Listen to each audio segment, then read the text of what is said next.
Deus, o Senhor é tremendo, o Senhor é fiel, amém? Amém. Pode sentar. Eu queria estar compartilhando algo nesta noite. Como os irmãos me conhecem, sabem, eu não sou muito de falar de mim, mas eu queria compartilhar algo nesta noite que o Senhor nesse dia me fez eu lembrar de muitas coisas que Ele foi fazendo na minha vida. E no final de 2014, eu lembro que eu estava num retiro, onde eu fui só, e ali eu conhecia poucas pessoas. E ali o Senhor usou 2 profetas. O primeiro, a gente comendo na mesa, a hora da refeição, ele parou de comer, veio até onde eu estava e me disse: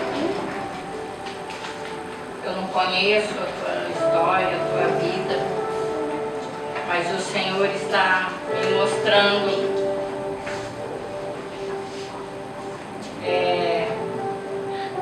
o teu pai e um ministério brilhante,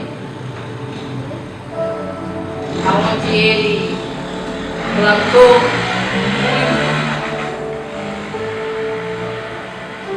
mas te prepara, que o Senhor está te levantando para colher as sementes que Ele tem plantado, e o Senhor está te levantando para dar continuidade. A geração do teu pai é uma geração de sacerdote, e aqueles que quiserem assumirem o lugar que o Senhor chamou, o Senhor vai ser com cada um. E Ele me disse: eu vejo você diante de um povo, diante de uma igreja, e tudo aquilo foi assim. Eu fiquei olhando tudo aquilo sem entender e ao mesmo tempo crendo, porque já há muito tempo o Senhor já tinha falado no meu coração. Eu não sabia o que Ele ia fazer, mas eu sabia que tinha algo. E aí, quando o Senhor levou meu pai naquele culto fúnebre, foi o culto mais lindo que eu já vi. A presença real do Senhor naquele lugar. E na hora da adoração, ali, aquele louvor, o Senhor me disse: estou te passando aqui o cajado. Você vai dar continuidade. Eu falei: não, Senhor, eu não tenho capacidade nenhuma. Eu ainda disse: tem pessoas, tem outros que podem pegar esse cajado. E eu ali, chorando ali, mas eu estava chorando porque eu estava ouvindo a voz do Senhor claramente. E o Senhor disse: não, é você. Eu vou levantar Arão e Hur. Você não vai estar sozinho. E o Senhor levantou Arão e Hur, que são meus filhos, as minhas noras. Eu louvo a Deus pela vida deles, porque se não é eles, eu não estaria aqui. E aí continuou, tudo aconteceu, a igreja veio e foi tudo assim muito rápido. E aí eu questionava ainda, Senhor, mas eu me sinto pequena, eu não sei por onde, eu não sei o que fazer. Dizia sempre disso para o Senhor, Senhor, não sei pregar. Se for para orar a noite inteira, eu oro, mas pregar. E um dia o Senhor me disse que ia levantar Cirineu. O Senhor falou assim claramente, eu não sabia quem era Cirineu. Eu já tinha lido, mas não tinha. Aí eu fui ver quem era Cirineu. E Cirineu é aquele que estava passando e eles pegaram para ajudar a carregar a cruz de Jesus. E aí eu fiquei muito assim, impactada com tudo aquilo, e esperando, né, o Cirineu. E com a honra e glória do Senhor, eu sou muito grata ao Senhor, porque eu creio que esse é o Cirineu. Vem cá, Pedro. O Senhor tem colocado Pedro na nossa vida para ajudar a carregar realmente a cruz. Ele que esse jeitinho simples dele, né, que não aceita nem que chame ele de pastor, porque o título não vale nada, a gente sabe disso. O importante é a unção, é o chamado que o Senhor nos chamou do ventre. E eu louvo a Deus pela vida do Pedro. Estou aqui compartilhando um pouquinho, né, daquilo que o Senhor falou e fez na minha vida. Como hoje a gente está aqui para junto nos alegrar, para comemorar mais um ano. Eu sou grata a Deus por tudo que Ele tem feito, pela vida de cada um. Eu estive hoje assim, glorificando a Deus, pela vida de cada um que o Senhor trouxe nesse lugar, porque cada um foi e é importante. Às vezes você vem, senta ali, vai embora e você acha que você apenas sentou ali, mas você é importante, você é especial na minha vida. E eu louvo a Deus pela tua vida. Amém? Amém. E nós vamos passar para o Pedro, porque eu creio que o Senhor tem algo para nós mais ainda nesta noite. Amém? Estenda a mão para cá. Senhor, obrigado, Pai. Obrigado por esse momento. Obrigado, Senhor, por tudo que o Senhor já fez aqui neste lugar.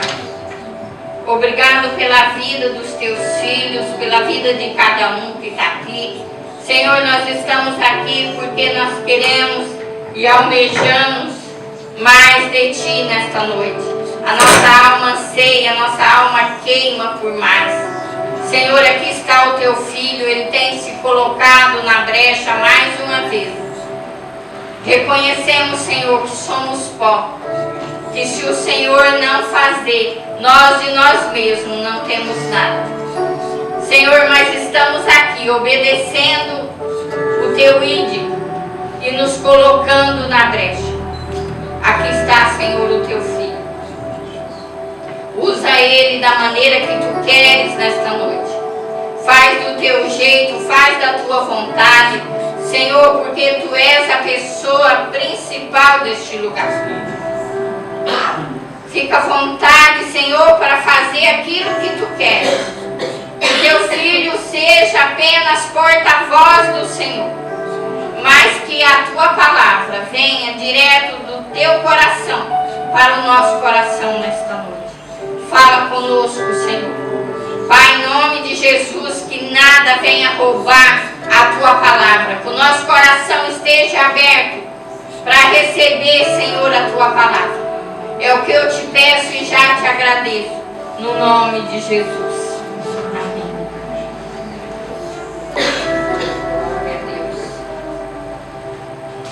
Boa noite, irmãos. Graça e paz. Amém.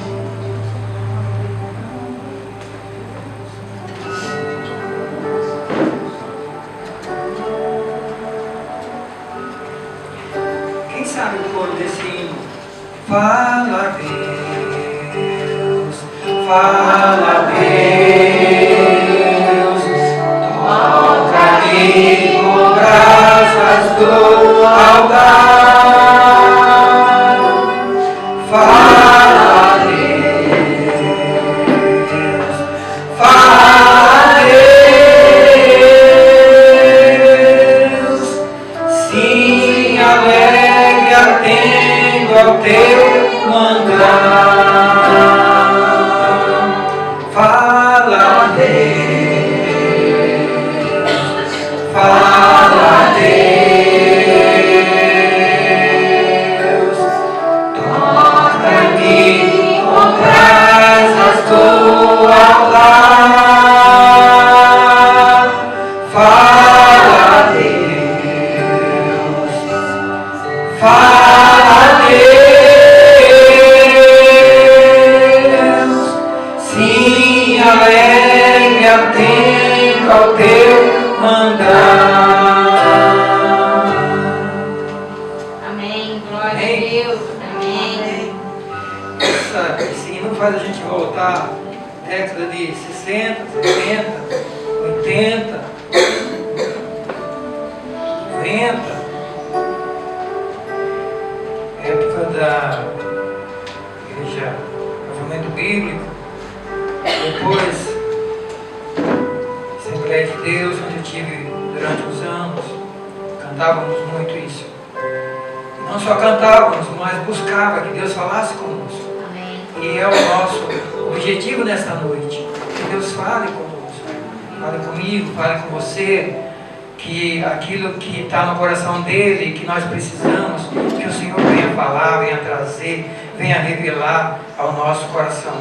Queridos, é uma alegria muito grande, um prazer estar aqui mais uma vez e desta vez nesse dia tão importante, quando a Casa de Oração está completando mais um aniversário. E eu louvo a Deus, como a pastora Bel já disse, é um ministério que Deus colocou em suas mãos e Deus a tem levantado sua família, trazido vocês e está trabalhando com todos nós, acabou também trazendo a mim para ajudar, e eu louvo a Deus por tudo que Deus está fazendo, tem feito e aquilo que Ele vai fazer. Nós estamos só começando, tá? Então a gente está só começando uma tarefa daquilo que Deus quer fazer na vida de cada um de nós. E você que está aqui, você não está por acaso, Deus trouxe você, Deus tem um propósito na sua vida, tem um chamado na sua vida, e Deus precisa de você. Nós estamos num mundo perdido, num Brasil perdido, numa cidade perdida, em regiões perdidas, pessoas perdidas, famílias perdidas, um mundo perdido, mas nós temos um Deus que veio buscar e salvar o perdido. Amém? Amém. Enquanto milhões estão perdidos, existe um Deus correndo atrás dos perdidos. Amém. Glória a Deus. E nós estamos aqui para levar essa palavra. Amém. Eu quero intitular a palavra de hoje. Nós vamos abrir em Romanos 1,16. Quem sabe de cor? Sem abrir a Bíblia, quem sabe de cor? Romanos 1,16. Quem sabe?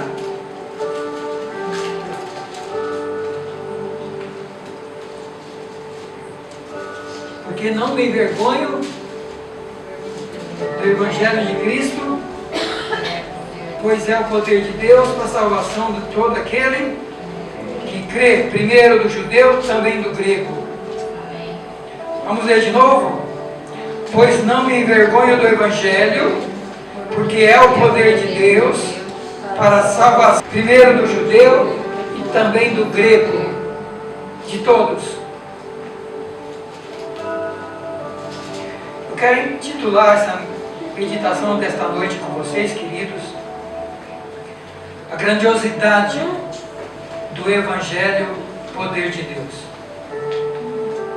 A grandiosidade, a dimensão do Evangelho, poder de Deus para a salvação de todo aquele que crê.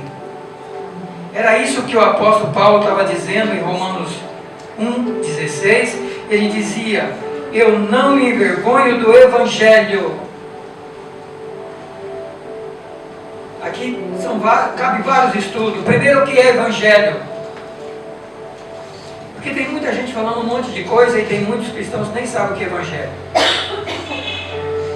Vocês viram que aquele testemunho da Edna, aquele dia quando ela veio aqui, que ela teve um sonho que alguém, uma voz falava para ela, João 3,16. E ela foi na Bíblia, achou João 3,16, porque Deus amou o mundo de tal maneira que deu seu Filho para que todo aquele que nele crê não pereça, mas tenha vida eterna. Está falando do Evangelho, que é Jesus Cristo, Salvador. E a Edna não entendeu, foi para as igrejas, passou em algumas igrejas perguntando o que quer dizer isso. E as pessoas não souberam explicar para ela. Evangelho. E é esse Evangelho que o apóstolo Paulo diz que é o poder de Deus, que a gente quer meditar nessa noite. Mas ele fala do Evangelho, que ele não se envergonha. Ele fala que esse Evangelho é o poder de Deus. O Evangelho tem que transformar, tem que mudar, tem que restaurar, tem que transformar as vidas, tem que libertar, tem que transformar, tem que mudar o homem, tem que mudar a mulher, tem que mudar a família, tem que mudar a nação que segue esse Evangelho. Do contrário, ele não é o Evangelho, o poder de Deus. Ele é uma outra coisa. Ele tem que, porque ele é poder. Não é poder da ciência, do conhecimento, do intelecto, não é poder da mente.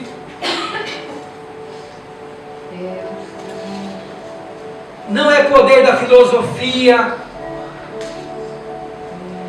Não é poder das doutrinas. Não é poder da religiosidade nem das religiões. Não é o poder do homem, da capacidade humana. Muita gente aí querendo fazer terapia para tentar ajudar as pessoas, restaurar as pessoas. Nós temos várias pessoas, várias áreas do conhecimento. Ajuda.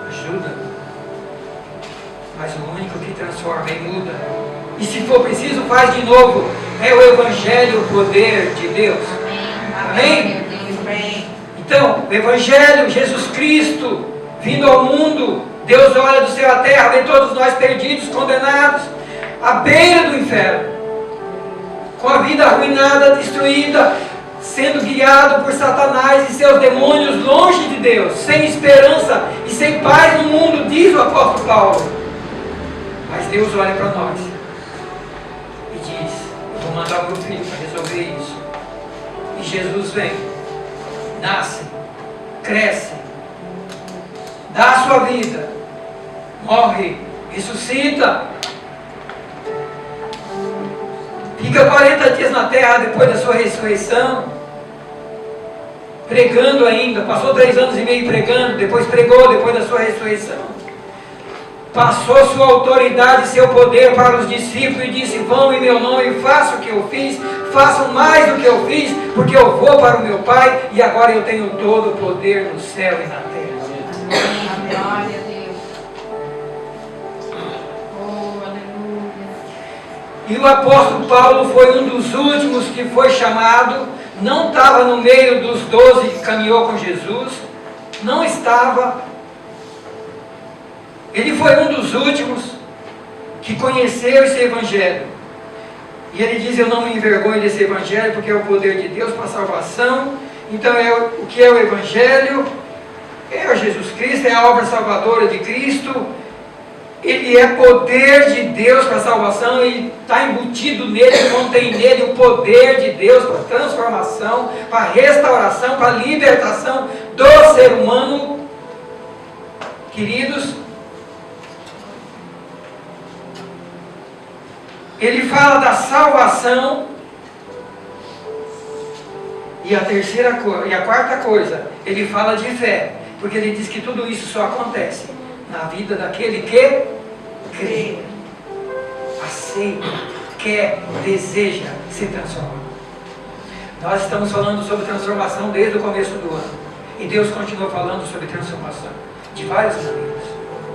Mas, queridos, Eu me lembro desse evangelho. Abel começou falando aqui, nossa família, meu pai, quando eu tinha por volta de 3, 4 anos, ele se converteu a esse evangelho. Esse evangelho foi pregado para ele. De início não aceitou de jeito nenhum, porque ele era religioso. Daqui a pouco nós vamos ver quem é Paulo. Paulo também era um religioso perfeito. Antes de conhecer o evangelho, Paulo era um religioso perfeito, mas perdido. Meu pai também era um religioso.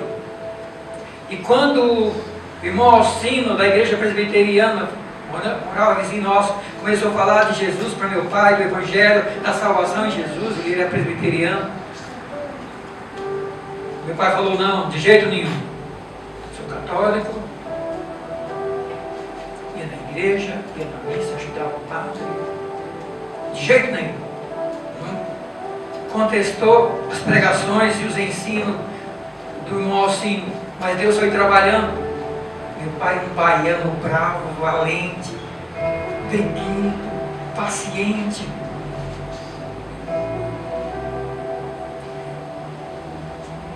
Ele falou, o irmão Alcino começou a falar da Bíblia para ele, ele falou, não, essa sua eu não acredito.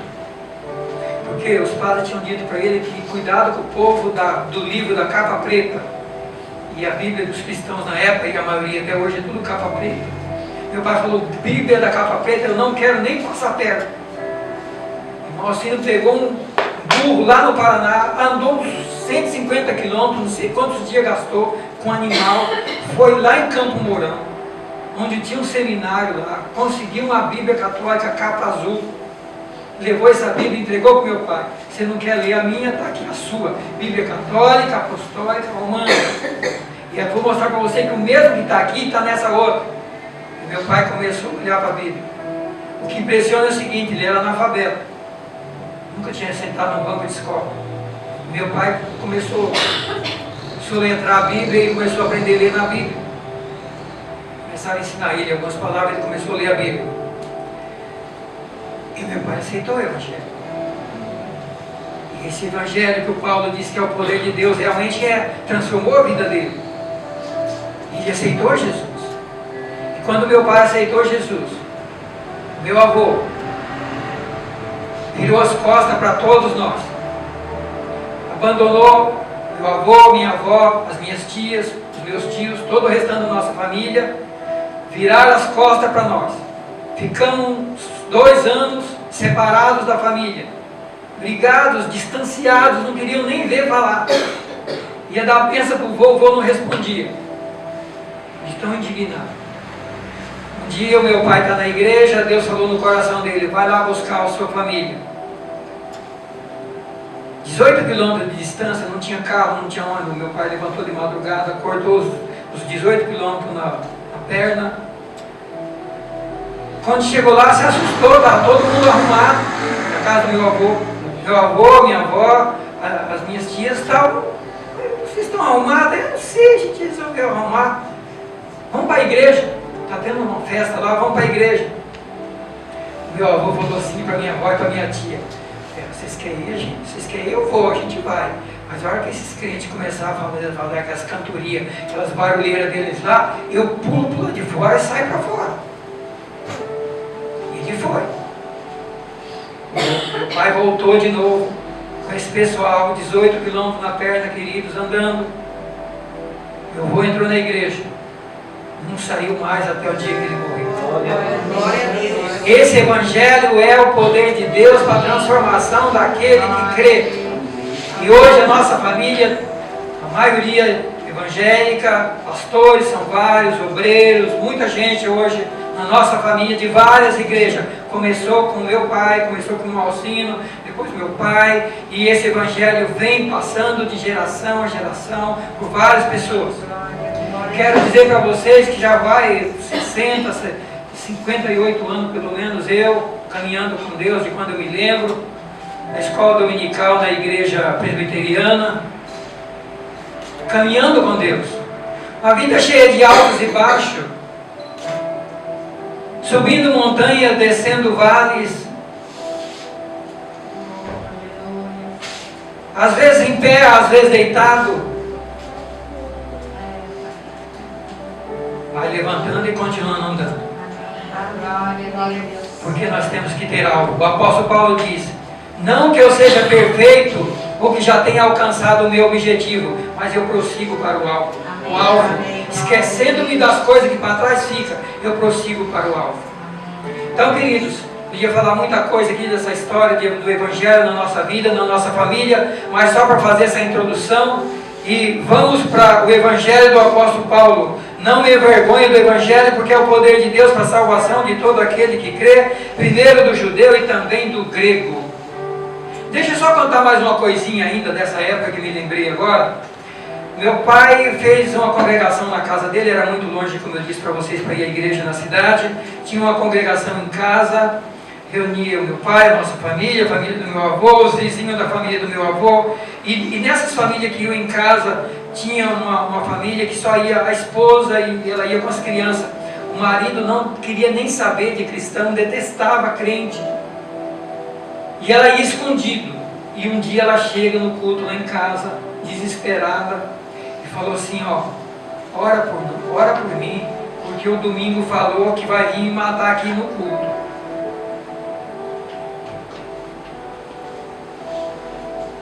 Aí, meu pai fez uma oração e começou o culto.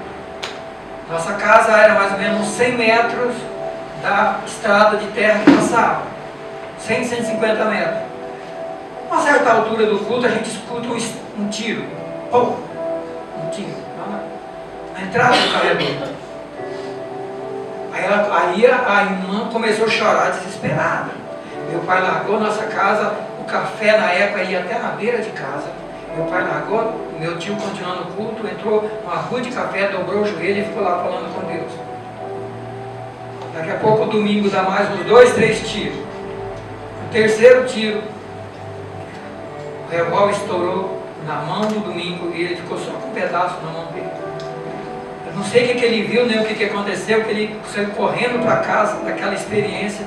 Quando ela chegou em casa, o meu avô e a minha avó e os meus tios foram acompanhando ela até a casa dela. O domingo estava assombrado, sentado em casa, pedindo para ela, pelo amor de Deus, me perdoa, desesperado. Nunca o domingo, pelo menos até quando eu soube, não se converteu.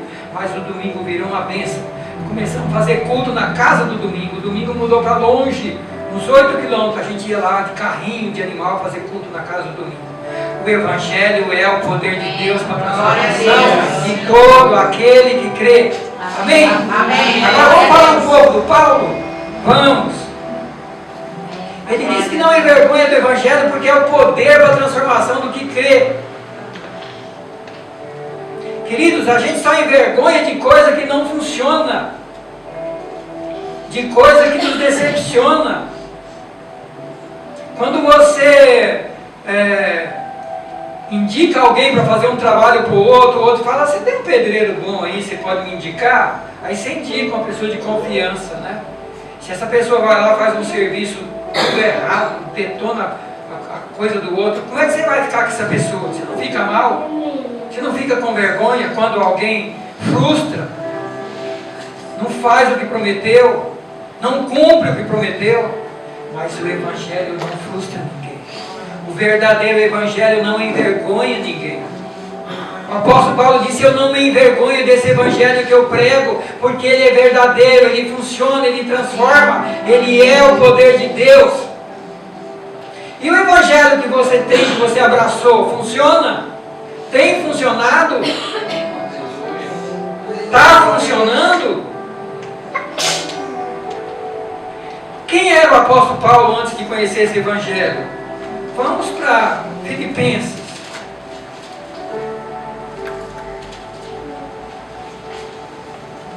Capítulo 3. Versículo 4. Vamos ver quem era o apóstolo Paulo antes de conhecer o Evangelho. Bem que eu poderia confiar na carne. Se qualquer outro pensa que pode confiar na carne, ainda mais eu. E agora ele começa a dizer quem ele era. Eu fui circuncidado ao 8º dia.